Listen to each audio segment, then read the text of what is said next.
OK, donc ça y est, votre perroquet est enfin à la maison. Il vient d'arriver, ça fait à peine quelques jours. Puis là, vous vous demandez qu'est-ce que je peux faire pour que ça se passe le mieux possible.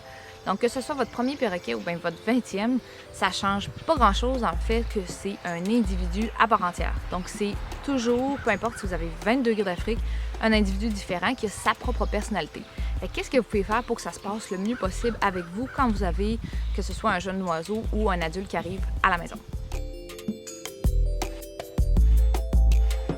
La première chose à contrôler, parce qu'on les amène dans nos maisons, c'est l'environnement.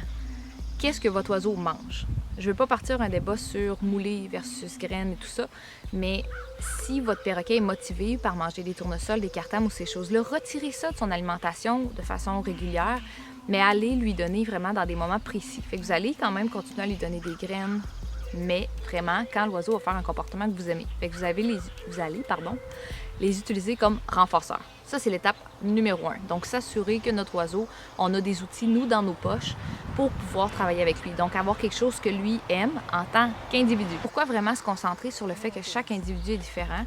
Bien, c'est pour pas faire des erreurs du style « Ah, mon voisin, il donne des tournesols à son gris d'Afrique, donc le mien, c'est ça que je vais utiliser comme renforceur. » Non, en fait, pour vous demander est-ce que votre oiseau, lui aussi, il est intéressé de travailler pour ça ou bien non. Assurez-vous que la cage est sécuritaire pour votre oiseau puis votre environnement aussi, qu'il n'y a pas accès à des choses toxiques, que l'oiseau ne peut pas mâcher des choses que vous aimez. Connaissez le langage corporel de votre oiseau. Je suis gossante avec ça, mais c'est trop important. C'est vraiment, en fait, la chose la plus importante. Si vous me demandez quel est le conseil principal que tu donneras à tous les propriétaires, apprends à reconnaître l'individu en face de toi, donc qui peut communiquer. Si l'oiseau en face de toi, il te fait tous les signes, qu'il n'est pas à l'aise, il est inconfortable, puis là, finalement, il est comme « OK, je vais te mordre », c'est que vous vous en êtes jamais rendu compte jusqu'au moment où il vous a mordu. C'est plate parce que cet oiseau-là a communiqué de plein de façons différentes avec les outils qu'il a, donc son corps. Puis si vous ne voyez pas ces signes-là, bien, c'est plate parce que votre oiseau va devoir probablement passer à l'action puis utiliser la morsure au lieu de tout ce langage-là. C'est comme ça qu'on apprend aux oiseaux. Ça ne sert à rien de démontrer des signes corporels. Passe direct à l'action, mort, c'est la seule chose qui vaut la peine. L'oiseau ne perdra pas son temps et son énergie à vous montrer avec son corps qu'il n'est pas content et qu'il veut vous reculer si vous ne l'écoutez jamais. Ce que je considère comme étant de griller les étapes, c'est de sortir votre oiseau de sa cage lorsqu'il vient d'arriver sans avoir aucun outil pour le retourner en fait de façon positive.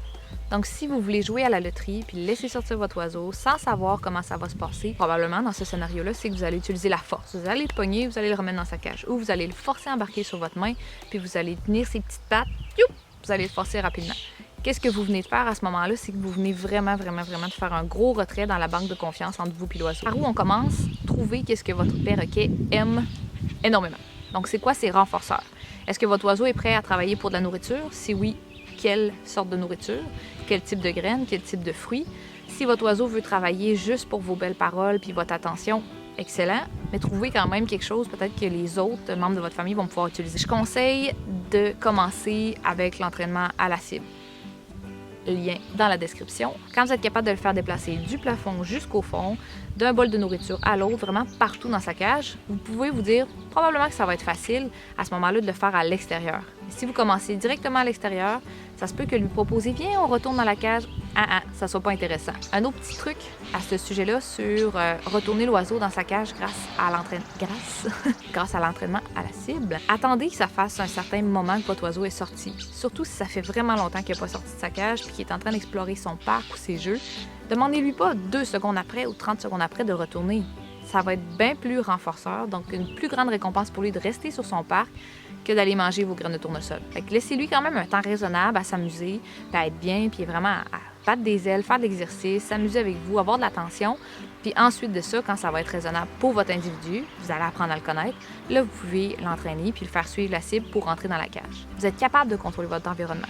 Puis ce que vous voulez faire, c'est qu'il soit le plus adapté aux réussites. Qu'est-ce qu'on peut faire à ce moment-là? C'est avoir vraiment la cage de l'oiseau avec une longue corde qui se rend au parc, puis entraîner, justement, encore une fois, je t'en avec ça, mais à suivre la cible. Fait que vos enfants, vos invités, les gens qui viennent garder l'oiseau vont être capables de déplacer l'oiseau puis le faire rentrer dans sa cage, aller sur son parc sans avoir besoin de manipuler. Testez, dans le fond, les récompenses que vous pensez que votre oiseau aime. Essayez-le.